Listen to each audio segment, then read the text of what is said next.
Hey, Jim Malone here. I'm a certified hypnotist from Point Pleasant Beach, New Jersey. And today I thought I'd share with you some thoughts I have regarding an article I read over the weekend. And this article was about this young lady who was the winner of one of those weight loss reality shows.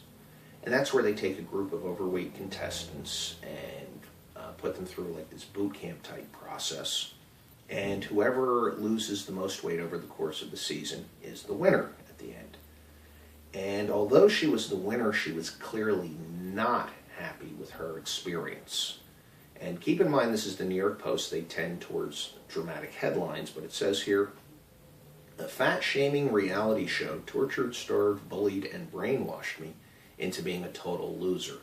And the article goes on to describe how she and the other contestants were put on very unhealthy dietary plans, that they were encouraged to exercise to the point of exhaustion and sometimes injury, and that when they spoke up or resisted, they had emotional abuse heaped upon them by the show's producers as well as the other staff.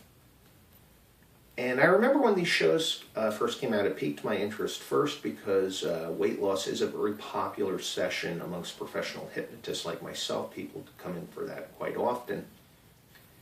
But I also had concerns, because it became apparent to me right away that they were going to be promoting some very unhealthy behaviors and expectations.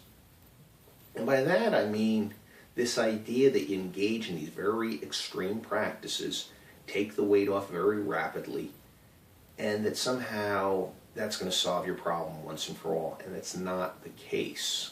Evidence shows that people tend to put most of the weight back on and then some when they go about it that way. In fact, the author of this article contacted a professor of exercise physiology from a leading university who said these extreme measures don't work in the long term, and what does work is sustainable changes carried out over the long term. And it's something I totally agree with. And I'd also add that you don't want your motivation coming from a place of cruelty, whether it's beating yourself up or allowing others to heap abuse upon you. You want it to really come from a place of caring about yourself, of doing the right thing for yourself. And it is true that many people who struggle with weight do have to learn how to be firmer with themselves in the sense of not making excuses, because you're going to need to stick with things in the long term. And I like to always point out to my weight loss clients the power of small gestures carried out over a long period of time. And let's imagine you're in the habit of having just one can of cola a day, just one 12-ounce serving. Well, that comes out to 140 calories, which by itself doesn't sound like much. However, if you did that every day for a year, that's 51,100 calories. I calculated that earlier, in the course of a year. And going on the weight loss formula, or the weight gain formula, 3,500 calories in excess of your body's energy needs, roughly translates to about a pound of fat.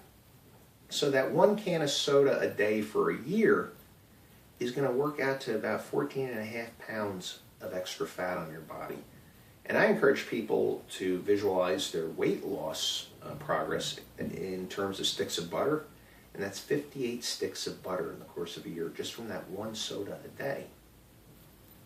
Now, if weight loss has been a challenge for you, I encourage you to go to my website at www.njhypno.com and look for the Thinking Thin e-course link. And what you can do is you can enter your email address there. I don't ask for any other personal info. And I'll send you a series of reports on how to make some sustainable and healthy changes. And if I can ever be of service to you, please feel free to connect. Thank you for watching, and be good to yourself. Take care.